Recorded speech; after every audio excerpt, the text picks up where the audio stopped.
we are now headed into the next direction and up and in Penn State, because here's the thing. I love what the Big Ten has been doing as of recently. And to me, I got a hunch. I got a hunch up and on this program, and I feel like this has got to be the year to end up doing it. So to talk a lot about Penn State football and more, Zach Seyko joins us here on the show.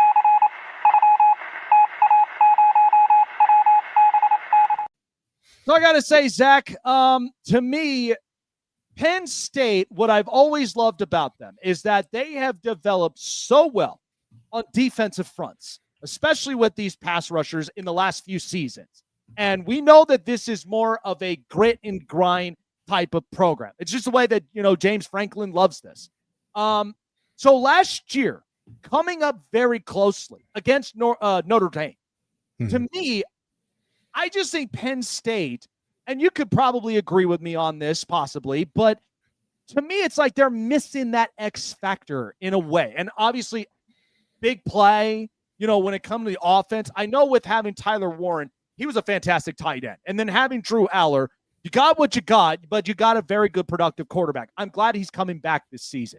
So for Penn State, what was kind of the feeling after that against Notre Dame that they know that they've got to be able to capitalize on this up-and-coming season? Because, Zach, I'm telling you, I got a hunch on this program.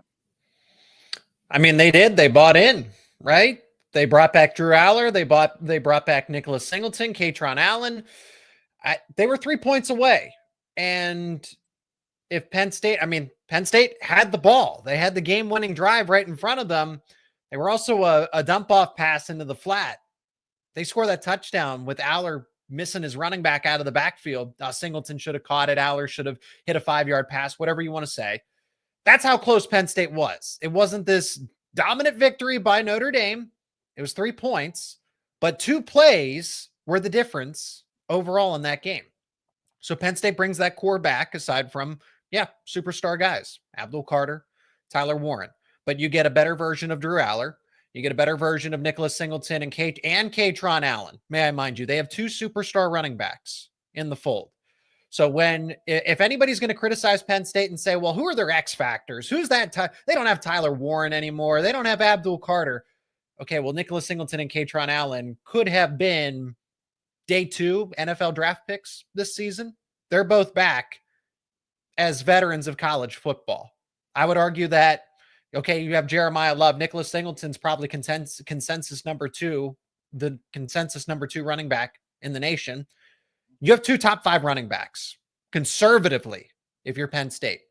You have a top 3 offensive line, conservatively. So I know what Michigan's dealt with and everything, and then there's all, there's back and forth now that the hammer's getting ready to come down. Aside from that point, X's and O's respectively, Penn State's is built very similarly to that Michigan team on offense. Blake Corum, Donovan Edwards, Nicholas Singleton, Katron Allen, J.J. McCarthy, Drew Allar, and an offensive line that very well could win the Joe Moore Award. That won a national title. That won, depending on who you ask, right? Depending on who you ask. But the formula is there. That's what Penn State's following, aside from the alleged sign stealing.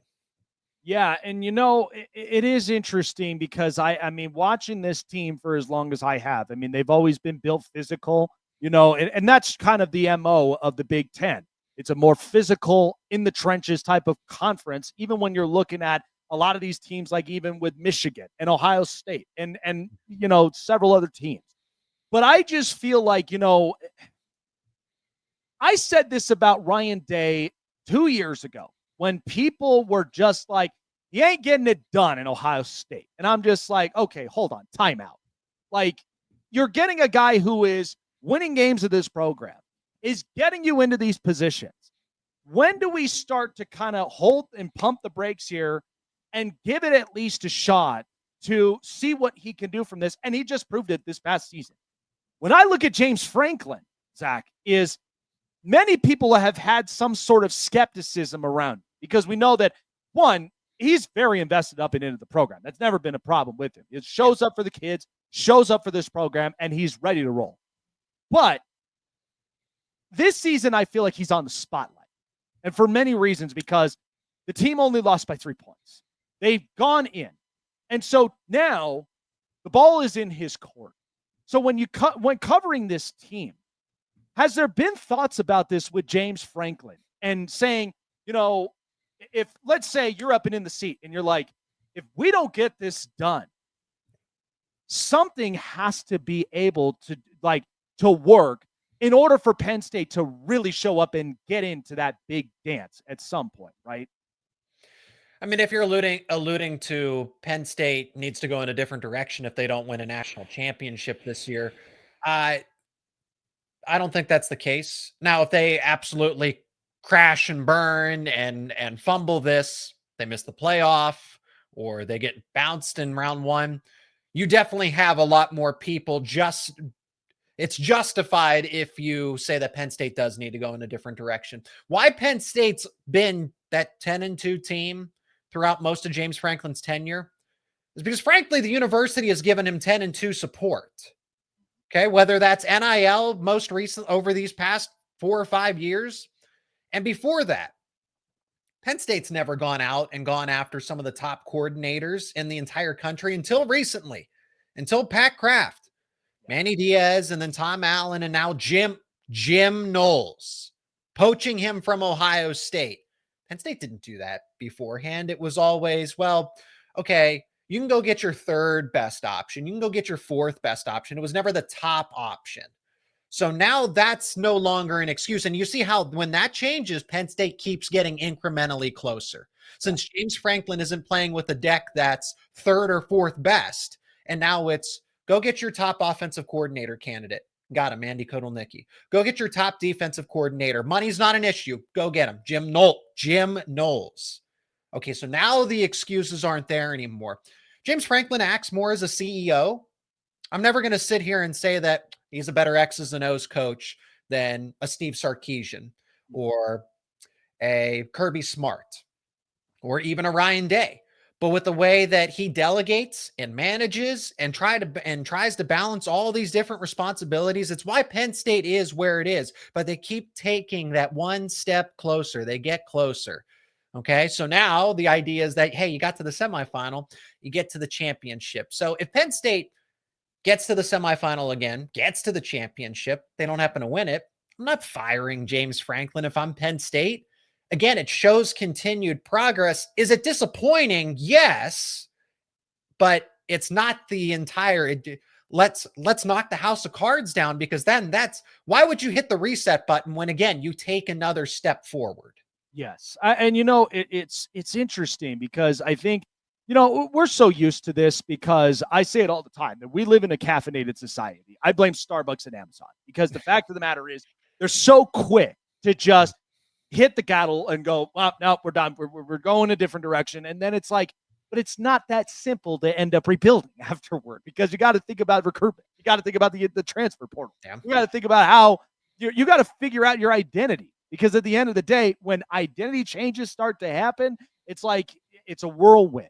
So I feel like the only thing that, because again, I have respected Penn State for a long time.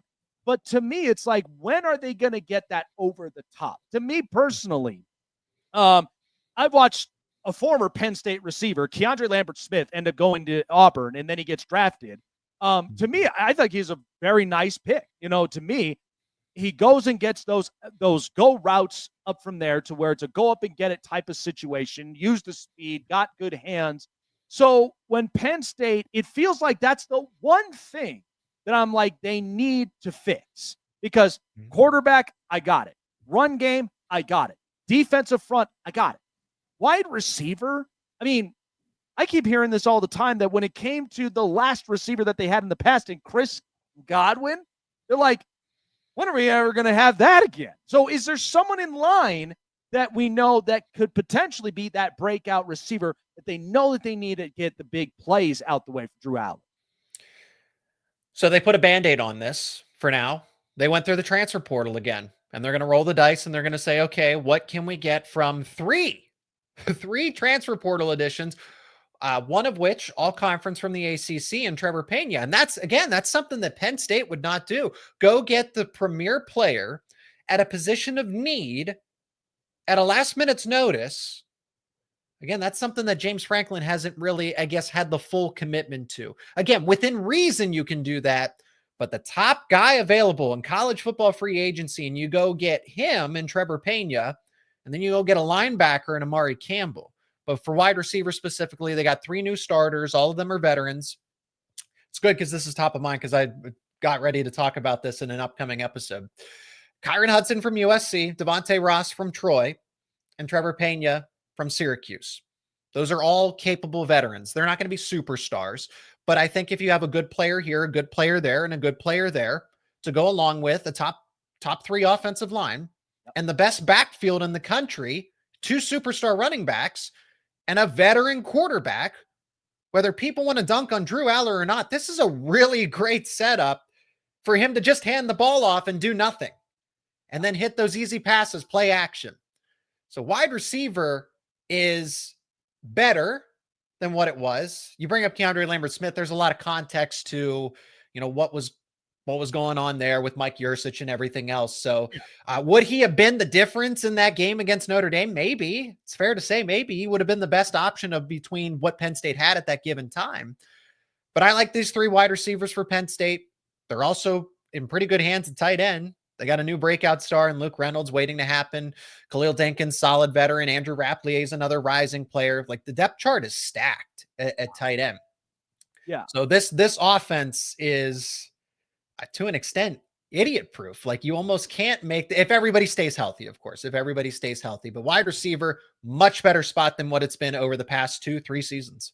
Yeah. So talking about it too is, Drew Allar showed some flashes to me of like productive, accurate quarterback. I think I'm trying to remember at least the game where I'm like looking at Drew and I'm like, Drew, what are you doing with that throw? They're because again, there's going to be some of those mistakes he knows he's going to clean up because not every quarterback is going to be perfect. But to me, I think he's going to be very productive. I also do believe that he's got that flash of just that accuracy, but now can he make that consistent and put it all together to where Penn State goes up and on a run? So Drew Allar, going back from the last season and what he put together, definitely caught a lot of the NFL scouts' eyes because I've been hearing it all up on social media for like days and weeks. But this up and coming season seems to me is much more meaningful for Drew Allar, not only just for him personally, but the fact of trying to put a statement for the program of Penn State that we are that team that's hungry. And I look at teams like Michigan that won the Natty, Ohio State that won the Natty, and now it's like now Penn State seems to me they're put on this spot, and Drew Allar wants to make a real good statement on it.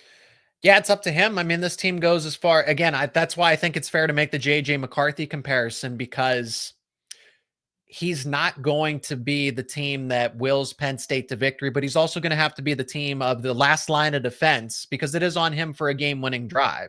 Yeah. Typically don't run your way to a game-winning drive, but I don't think Penn State's going to be trailing in many games. It's a nice problem to have. Again, they can lean on Singleton and Allen, but what happens if it's not their best day? What happens, right? Injuries are going to happen. And I hope they don't. I want to see Penn State at full strength for as much as they can this season. Allar going into year 4, 3rd year starting, 2nd year with the offensive coordinator that started to tap into his potential. Like all the stars are aligning. The dude just continues to get better. And the more reps you go through, that heartbreak that you deal with, he's going to remember that Notre Dame game. Yeah, that's going to be top of mind for a while until he gets back to that point and surpasses that. So I am glad that Penn State's QB is Drew Allar because I do think he's one of the best in the country. Now is it Cade Klubnik? Is it Arch Manning? Is it Garrett Nussmeier? Who actually is number 1? Hey, that's up for debate. That's fine. I'm willing to have that debate, but he's in that group. He's in that conversation. He's in that tier 1 where he lands. Okay. Up for debate, but I'm glad he's Penn State's quarterback in the context of everything, with continuity with his offensive coordinator, comfortability in this offense, and the supporting cast around him. Why Drew Allar looks really inaccurate at times is because he's getting rid of the football because a wide receiver never broke from their route. They never broke away from the coverage. So it is better to throw an errant incompletion than an interception to the other team. And that's what Drew Allar was doing. Yeah, and so that's hopefully like with that, because yeah, I could see that to where that communication and that chemistry up in itself, especially when it comes to the X's and O's and playbooks, like you got to get that together and be consistent up and on it. But yeah, I totally agree with it because I was just like, if Drew Allar literally left for the draft, I wouldn't even know exactly what Penn State's next plan would have been, even if they had to tap into the transfer portal, or they probably would have to trust one of their recruits or somebody that's homegrown in this program to really, take it the next step. So the hefty question, of course, is the schedule themselves. This schedule, of course, with Penn State looks tasty to me, but we know Big Ten, you got your mixtures of Oregon on there up on NBC, and I'm going to love that night game for sure. Yeah. Because Happy Valley is just, it's going to be a place that, thank God you're not in Autzen, because if you're up and in here now up in Happy Valley and it's going to be all over just that colors of white and just in the Navy, that's going to be one that's going to be a fun night game from there. And then, of course, you got your Ohio State. So to me, I feel like this is exactly the team that's going to get back into the playoffs. But we know that there's definitely statements that are going to need to be made, especially this Oregon one with the Big Ten championship. Mm-hmm. And then, of course, why not get something up and out of Ohio State as well on the road in Columbus? You have to win at least one of them. Yeah. You have to win at least one of them. You can't, if you go 10 now, there is a case like Ohio State just did it. They went 10-2, they lost to Michigan, and then they went on the run in the playoffs. That very well could happen for this Penn State team, where it's a similar type of setup, but you have that, and that's the debate in college football. You have that mulligan now. So do these rivalries even matter, right? And I'm starting to see the credence with that argument. I'll digress from there. But Penn State needs, I think the more important game that they need to win is Oregon, because it is more doable. Okay, that's going on the road to Columbus. Ohio State's the defending national champion, and they still have Jeremiah Smith, and Max Clare joins them. And even though Julian Sain's a first-year starter, I mean, you and I could probably play quarterback in that offense with the receivers that he's going to have to throw to. And by the time that's later in the season too. So they're only going to get better. They're going to be more in sync by the time that game rolls around. But the same thing goes for Penn State and Jim Knowles' defense and everything else. So that's kind of where it's a new look, somewhat of a new look defense, a changed defense for Penn State and a changed offense for Ohio State. So we'll see how that game goes. But my concern's going to be raised if they lose to Oregon, because that is the much more winnable game of the two. And then if you happen to drop one that you really shouldn't, I mean, this schedule is favorable for Penn State. I won't call it just outright easy. You got to go on the road to Kinnick in Iowa. Again, Penn State should be well suited for that game, but you just never know. You never, scary things happen at Kinnick in a night game, and we don't know what it's going to be yet. That I just have that one circled. Nebraska will be a team that you don't want to play at the end of the season. That's just a team that, hey, if they're a late riser, they have momentum. Okay, that's not ideal. Same thing with Indiana, just a chemistry thing. And you're playing these teams that are going to have slow starts, but strong finishes. Yes. And it's about the timing of it. So imagine it. And so Oregon, they get lucky with Oregon being early in the season, because that's a team, end of the year, they're going to be a lot better. So for Penn State, you get them now, but you don't avoid the teams, Nebraska and Indiana, that are just going to be slightly better by the end of the season. Yeah, because it's going to be important for at least for your conference ranks. And then not to mention, too, I think what we realized is, and my final thing on this is because I think this is the most important question up and on it. But yes, the fact that I think you summed it up greatly is the fact that they'll have rough starts, but then they always finish strong. And I think a lot of that is because you give it a couple weeks to really understand the playbooks themselves and the scheme fits. And then eventually, if something's clicking and it's working and it's becoming consistent, that's the teams that I'm like, I don't even want to be on their home turf by the time that we show up on the schedule and it's like, crap, we're going to have a lot of that momentum going into it. But final thing is, what makes me so excited, of course, of college football season. We got so many stories. I've been talking college for like the past month. And the fact of landing this with at least the big fish for Penn State, hopefully I can get something up on Texas and Alabama. But long story short, we got a new format with the college football playoff. It's no longer the conference bids this time that matters of who your top 4 best teams is. Your top 4 best teams are your top 4 best teams, period. Yeah. But then you got the hefty 5-12. And those are the teams that they know they're going to end up starting from the bottom to make their ways up to the top. Now, what we witnessed with Ohio State was, like we said on that loss to Michigan, that loss to Michigan had no meaning up and onto it because at the end of the day, they were able to just roadhouse Tennessee and Oregon and then make their way up and into the national championship. So it's like, to me, it's like if you get your ticket in and then you compete and play for it, because the minute, I mean, I knew for a fact Boise State was going to be outplayed physically. I just think, Genty had a great year, but you're not getting past Abdul Carter and that entire defensive front who knows how to play physical.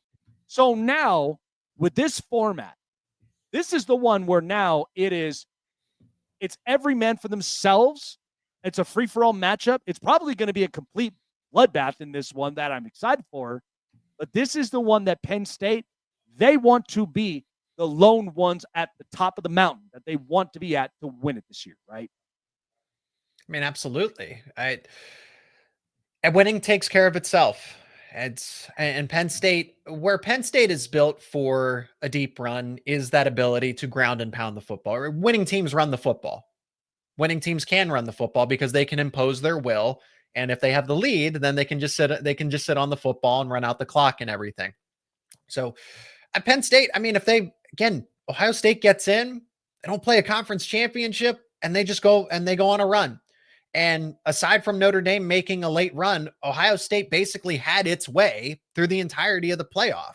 Yep. I don't know that Penn State's going to go on that same kind of dominant run if they happen to be a 6 seed or a 7 seed. They host another home playoff game, but I'm expecting them to be a top 4 seed. I'm expecting them to, at a very minimum, go 11-1, maybe 12-0. If I had to stake something on Penn State, Ohio State right now, I would think Penn State wins. I need to see how Julian's saying, and then, Brian Hartline has not been calling plays. I just want to see how Ohio State progresses. So right now, with what Penn State has on paper and Ohio State, Penn State's the better team, and I would take them tomorrow, but I don't know about a couple of months, 2-3 months from now. Right. So with that being said, I mean, Penn State's a top 5 team in the country. They should finish like it. And then after that, they're built for a playoff run because of the offensive line, because of the running backs, because of the veteran quarterback, because of the dynamic duo coordinator. Penn State has the best coordinator duo in the entire country. There are no more excuses here. So if James Franklin does not get to, at the very minimum, the semifinal again, I would even take that to, you got to get to the championship. Things happen. I get it. Things can happen, but it's really, I say it's championship or bust from the perspective of you're not going to have a better opportunity to do it than this season. Right. There's all this turnover next year. You're not going to be very close. Maybe you sneak into the playoff, but that's the best case scenario. Your best case scenario to win a title is this year. And I don't know what it's going to look like over the next 5 years. So do it now or you're going to miss your window. Yeah, absolutely love it, man. Like I said, I just got such a strong hunch on Penn State with just watching these past 2 Big Ten programs go in and win it all. And I feel like Penn State is just right there up and in line that I feel like this is their upbringing this year. Zach, appreciate the insights, man. Appreciate you for having you up and on here. Where can people find you? Getting locked up on the Nittany Lions all season long, preparing for the college football season that I just think is going to be such a memorable one than what we got last year. And it might be very memorable for Penn State too. So just like my counterpart, that was tough for me to follow. Isaac Shade's one of the best in the network here, but I am the Penn State equivalent to Mr. Isaac Shade. So everything Penn State is over at Locked On Nittany Lions, YouTube, wherever you get your podcasts. Talking football recruiting, wrestling, basketball, you name it. Hockey now, because they just got one of the best prospects ever to join the Nittany Lions. So all of that and more over it. It's truly Locked On Nittany Lions, Locked On Penn State. Absolutely love it, man. Zach, appreciate you coming on by. Enjoy the rest of the week, and we will see you in the up-and-coming football season, man. Take care of yourself, and let's go Nittany Lions. I appreciate you having me on the show, Jake. Thank you. Absolutely. Yeah, it just doesn't get any better than this. I mean, at the end of the day,